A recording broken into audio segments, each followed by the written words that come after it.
What is up, everyone, and welcome into ADC Sports Dallas Primetime. Over the weekend, the Cowboys held a visit with pass rusher Takk McKinley, and we'll talk about how that move could make sense for the Cowboys, why they should consider it, and why it could make the Cowboys better. So we'll talk about Takk McKinley. We'll take a look at the entire defensive line outlook, edge rusher, defensive line, and why it could make a little bit more sense than a lot of people would think at first. But before we do any of that, do me a favor, hit the like button, share the stream. If you are watching on Facebook, YouTube, or Twitter, let your friends know about ADC Sports Dallas Primetime. We are live as we usually are from Sunday through Thursday night, 8 p.m. Central. Hope you guys enjoyed your weekend. Let me shout out some people here in the YouTube chat and the Facebook chat. We've got Gregory in the house, Toxic Tom, Samuel Rowe saying WTF is breathing. Come on, Samuel. You need to head over to adcsports.com/Dallas and read those good, those good articles. What is up, Professor O? Thank you for your birthday wishes. I appreciate it. I'm sorry that I couldn't make it to the Friday show. I was dying to make it happen, but this cough, and I might cough a little bit on tonight's show, didn't allow me to. Friday was the worst day of this fever, but I'm getting out of it right now. What is up, everyone? Do me a favor, hit the like button, and now that more of us are here, we'll get ready to start the show officially. Here we go.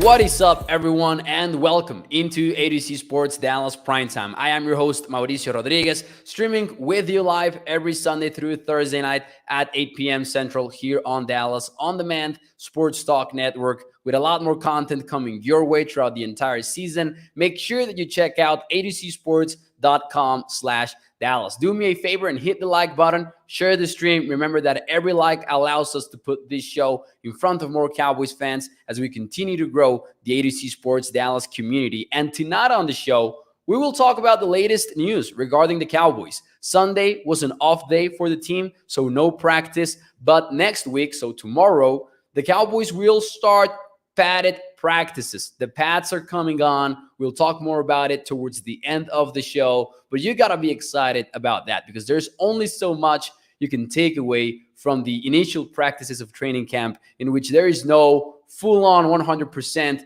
physical contact in the plays, right? So this will be exciting. We will get a lot of answers from the trenches world. Tyler Smith, Sam Williams, a lot of players to keep a close eye on. But the Cowboys, speaking of the trenches, had a veteran visit over the weekend for a potential free agent that the team could be interested in. And according to, the front office, they are, quote unquote, very interested in Takk McKinley. They had Takk McKinley in Dallas, well, in Oxnard, actually, for the actual visit with the coaching staff. Takk McKinley is a player that Cowboys Nation should know pretty well because the Cowboys were interested in McKinley in the 2017 NFL draft. And although today we kind of remember the Taco Charlton pick by saying stuff like, we should have had TJ Watt, we could have had TJ Watt instead of Taco and things like that. At the moment, I remember feeling frustrated because of McKinley getting picked 2 picks earlier by the Atlanta Falcons. Then Dan Quinn was the head coach of the Falcons, and I remember getting frustrated about that one. I liked McKinley coming out of college, and I remember Cowboys Nation felt overall the same way. And McKinley could be an addition for Dallas. This is a team that has not made a lot of big-time movements in free agency as of late, but this is the exact kind of move that could make sense for the Cowboys. Now, the question for me to you guys is, would you be for or against McKinley? Toxic Tom, you're exactly right. Takk McKinley is the guy who brought a massive pick of his grandma on the draft stage and dropped the F-bomb on a live interview. That is precisely him. Now, McKinley is a player that during his first 3 years, when he was in Atlanta, he had 16 and a half sacks. That's over 5 per season on average. 38 quarterback hits, over 12 per season in average. 21 tackles for loss. And after that, his career got a little bit of, a couple of interruptions. He played 4 games only in 2020. He had 1 sack in those 4 games, 7 quarterback hits. So he was on pace to put up an impressive amount of quarterback hits maybe. And then in 2021, he played for the Cleveland Browns 11 games before, and get this, here is what it will get interesting, before he suffered an Achilles injury. That is the big question mark on this one, guys. This is the big one, because Takk McKinley is coming off an Achilles injury. This hasn't deterred the Dallas Cowboys of making any major moves like this before. Instead, you just need to watch what happened last season when the Cowboys went ahead and got DeMonte Casey, who was coming off an Achilles injury, and Malik Hooker. So they got these 2 players, paid off, adequately for the bet that it was for the Cowboys, and they didn't have a lot of major issues with Hooker or DeMonte Casey. In fact, you could give the Cowboys front office props for those 2 bets that ended up paying off for Dallas. So the question is, would you be for or against Takk McKinley? Let's see how Cowboys Nation feels about this potential move by Dallas. Mickey Cox says, yep, and he showed out. He backed it up. Toxic Tom says, nah, I will pass on him. He's a name, that is all. Toxic Tom is against. Mickey is for. Professor O saying that was Adrian Claiborne. I don't know if someone confused McKinley for Adrian Claiborne. We don't talk about Adrian Claiborne on this show. We don't talk because this is a family show and it is not appropriate to remember such a sad event, right? Jack will say that he will pass. Parsons Diggs defense says that it is depth, so, just do it. Professor O nailing it, saying they're totally free and it's Mauricio's birthday. That's right. Even if you don't like the show, even if you want to click the unlike button, go ahead and give the thumbs up just because it's my birthday. Do me that favor. Thank you to Professor O for, helping out. Gilbert says, never heard of him. Robert says, sign Takk. And Lauren Michael over at Facebook says, give Takk a chance. Here's why I am strongly in favor of signing Takk McKinley. First and foremost, if you are the Dallas Cowboys, you have some inside track information there because there's a connection to Dan Quinn, an obvious one. So similar to what happened with DeMonte last year, the Cowboys could be in a position to be comfortable with Takk McKinley's health status. We'll see what happens. Remember, there was actually not a tryout over this weekend. There was just a physical and meeting with coaches, according to Michael Gelkin from Dallas Morning News. There's a need for depth at edge rusher, and we'll kind of dive into this in a little bit here on the show. But the Cowboys could certainly use some depth at the position. And McKinley is not likely to be an expensive contract. And it fits exactly what the Cowboys like to do in free agency. Low risk, high reward bets. Now, you might not like it. I might not like it. We might ask for a more aggressive free agency approach by the Dallas Cowboys. But knowing how they operate, this is seemingly one of the best options for the Cowboys to upgrade at a key position like edge rusher. And you got to wonder about where things stand. Because at edge rusher, we know about the Marcus Lawrence and we know about the Armstrong, Fowler, Sam Williams potential rotation on the other side.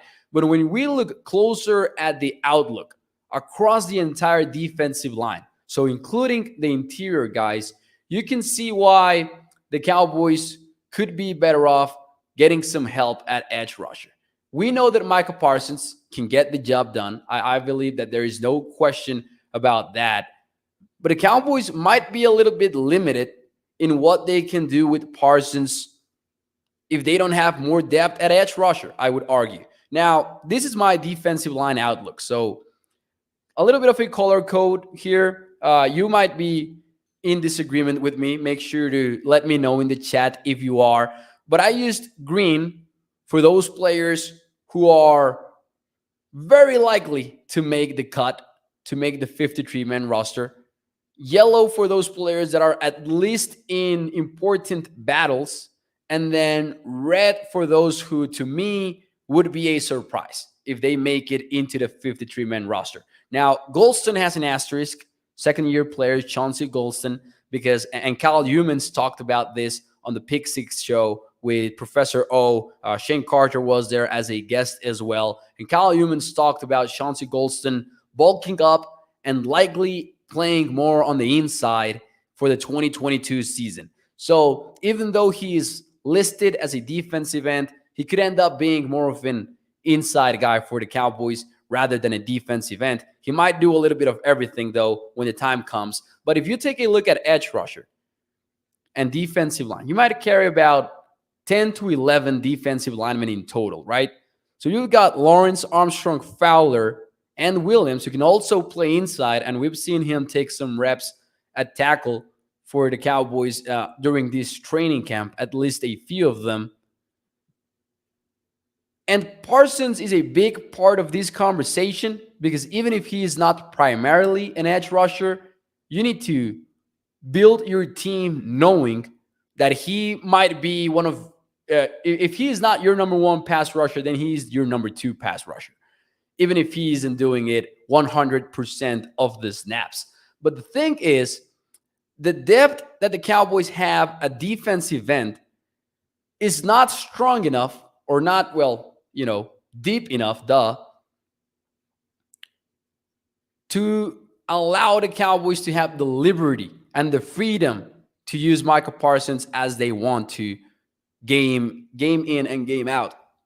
The reason being, we know that Micah can do a little bit of everything. So he can play off-ball linebacker, he can play edge rusher. The beauty about that, excuse me, I do need to cough right now. Had to mute the mic really quick. I'm sorry about that.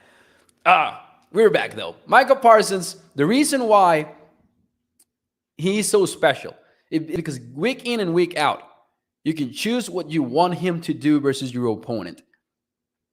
If you don't have that strength at edge rusher though, it might end up getting out of your control and it might stop being your own decision because you need someone at edge rusher. And maybe you want to play Micah Parsons at linebacker versus any given opponent, but you are forced to keep him after the quarterback because you don't have that edge rusher. And I strongly believe that a guy like Takk McKinley could end up giving you more flexibility on that front. So when you look at the bigger picture, you gotta understand, you end up understanding, I believe, why we are more concerned than we usually are about edge rusher. You look at Parsons in there and you feel comfortable enough with Parsons, Lawrence, and the Fowler Armstrong Williams combo. But we gotta understand that Parsons is not going to be a full-time pass rusher, even if some people would like him to be. Let's see some of your comments here. And excuse me about the cough, man. That sucked, but hey, that's the fever I've been dealing with. 6 edge rushers and 4 defensive tackles, says Professor O. And, the beauty about that is that you can carry fewer defensive tackles this season because you have guys that have enough flex to play on the inside. But then, are you really going to fix the run defense problem that you had last year?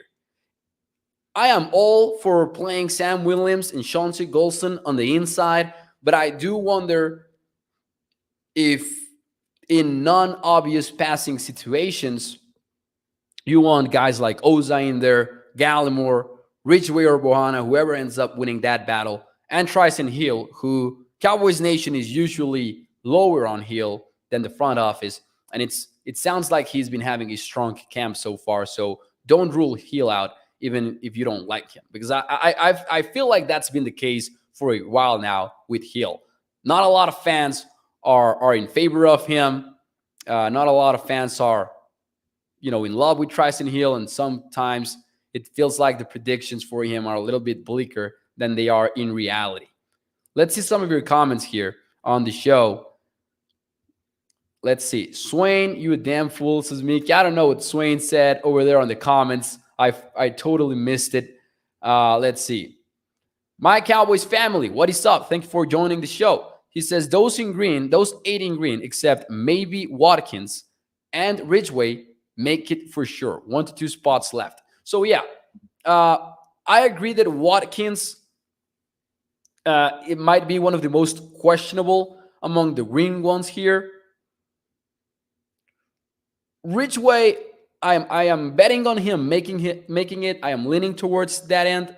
I know that Bohanna and Ridgeway, one of those will make it, if not the two, right? But I still have them on yellow because I don't know who will fully win that battle once the pads come on. Gotta give Quinton the benefit of the doubt, even though we like Ridgeway. Let's see. Mo says Parsons Diggs defense. Why do you have Golston with a star? I have the asterisk there because of me not being sure if he will be more of a defensive tackle than a defensive end. He can do both. I don't know what his primary role will be, though. Toxic Tom says, not gonna lie, Hill has looked pretty good so far this camp. And he wasn't bad last year, too. So I can see him making that 53-man roster and having once more a bigger role than a lot of people would hope for him or would predict for him. Let's see some of your comments here. Professor O, also on Tryson Hill, he says, although I'm not a Hill believer, he did flash a few times this week. It sounds like he's having a pretty strong camp so far. Let's see. I missed some of your comments. Lauren Michael says, Fowler is better and faster than you think. Oh, I like the Fowler signing. I am not against Fowler at all. And he is a lock to make this roster, I believe, for sure. DC says Bryant, Fowler, and Tafua are project guys / practice squad guys. Brunson was more of a late season add on the year before this. Yeah, players that, I would be surprised if they make it to the 53. But the beauty about camp is that you never know. And then the non-beauty, the ugly part about camp is that injuries happen. And we are sitting here tonight acting as if this is going to go just as we hope it goes. We're hoping that no injuries will take place, but some of these players will get injured. Maybe not for this position, but talking about overall the state of the team, some of these battles end up deciding themselves because of injuries. By the way, we're still waiting on the Matt Weletsko news, who suffered a shoulder injury last week. And we're hoping that it isn't serious. If it is serious, then the Josh Ball-Weletsko battle is kind of defined, at least while the Cowboys signed a veteran free agent, maybe. Because it does sound like that was the plan for Dallas until they drafted Weletsko, and Jerry Jones said after the draft that they were not going to sign a veteran tackle anymore. Ryan Doyle says, can't wait to see Charles Bronson play. Haven't seen him since the early 80s. There you go, Ryan Doyle. I got that. Let's see. We're looking like an Amoeba defense right now. Plug and play, whatever formation, says Sugar Daddy Williams. And that's one more reason why you want to sign maybe Takk McKinley. Listen, look at that edge rushing group and let me know in the chat. Are the Cowboys better off or not with Takk McKinley in there? I believe they are. I believe it gives you more options with how you choose to utilize Chauncey Golston. It gives you more options on how you utilize your best defensive player in Micah Parsons. And it also ends up giving you, as a result, more flexibility on how you use Sam Williams. And, that paired with the Golston thing More options at defensive line, at defensive tackle. I think it would be a minor move in terms of the salary cap. And I believe that Takk can provide, at the very least, solid depth and competition in the worst case scenario during training camp. I do believe he immediately potentially kicks out Terrell Basham. Could be. Troy has a good point, though. He's not ready to practice yet. He will likely take some additional time unless he ends up pulling a Cam Akers and making it before.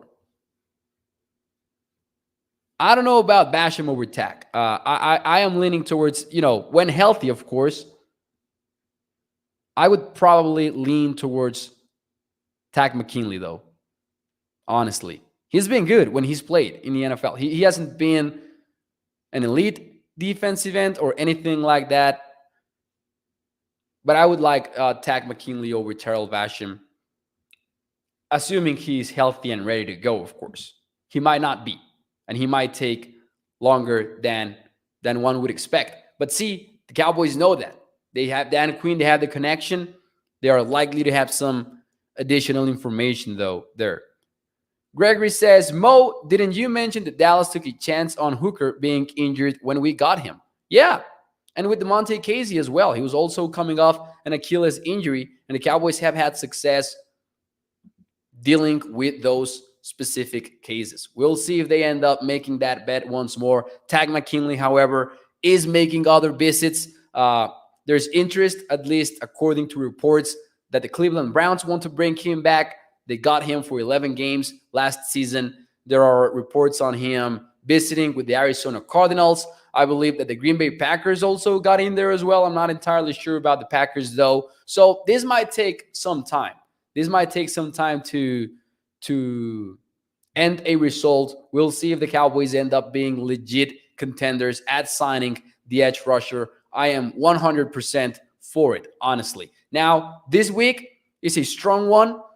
Pats come on for the Cowboys in training camp. A lot of things to watch. I'm sure that plenty of us will be focusing on every player involved in the trenches. So we're talking about the obvious ones, right? Tyler Smith at left guard. How will he fare? It sounds like he's having a solid camp so far. Sounds like the first round pick is silencing a lot of doubters. Hey, including myself, I will say it. I have a lot of doubts about the Tyler Smith pick in terms of how long it will take it to work. So it sounds like he's silencing doubters. We'll see if he continues to do that with the Pats on. Sam Williams on the inside and on the outside. How will the rookie fare? But also some of the less obvious ones. Jake Ferguson blocking. How will it work out for him? We'll see how this all works out. Terrence Steele as well versus Micah Parsons with Pats. There had been some clips out there on Micah smoking Terrence Steele, but the Pats on will allow Terrence Steele to use a little bit of his power as well. Let's see. Dick's defense says, Mo, if I had the choice, I would sign Barr and Takk. It cannot hurt. And the Anthony Barr pick would more or less go and have the same effect, right? You will have more options with how you use several of these players. Ridgeway, says Parsons Diggs defense, by the way. Professor O. Sam played tree technique, several reps this week, and he looked phenomenal. His get-off is impressive. And it's amazing because throughout this offseason, we talked about Sam Williams maybe benefiting from him playing a little bit more, wide up, a little bit more wide and use his explosiveness instead of playing the 4-eye technique that he used in Ole Miss, more shaded towards the inside. But he might end up benefiting from moving a little bit further in. So we'll see how it all works out. I'm excited about Sam Williams as well, but this is the first look we'll get at him from him, in Pats. Professor O says Mao shares his birthday with Marcus Ware. I do, and the birthday weekend with Dak Prescott as well. So, anyways, ladies and gentlemen, I will let you be for the rest of the night. I hope that you guys have a fantastic start to your week. We will be covering, you know, everything that happens with the Cowboys here on primetime, 8 p.m. Central, and of course, make sure that you check out Skywalker Steel on the mornings here on ADC Sports Dallas. Do me a favor, hit the like button, share the stream, and do not forget that Brandon Moreno won on Saturday and now is the UFC interim flyweight champion of the world. And it's just a matter of time before he takes the legit belt from Davison Figueiredo. So there you go. That's just something that you cannot forget. Hit the like button. Thank you for your birthday wishes. Thank you for your feel better wishes as well. I'm sure that tomorrow I will wake up without the cough. That's maybe my attitude. I'm trying to just wish it into existence. Thank you, guys. Thank you. I will see you tomorrow night. And we will talk about, Jerry Jones and what he said about Jimmy Johnson. I'm sure that will come up tomorrow. Bye-bye.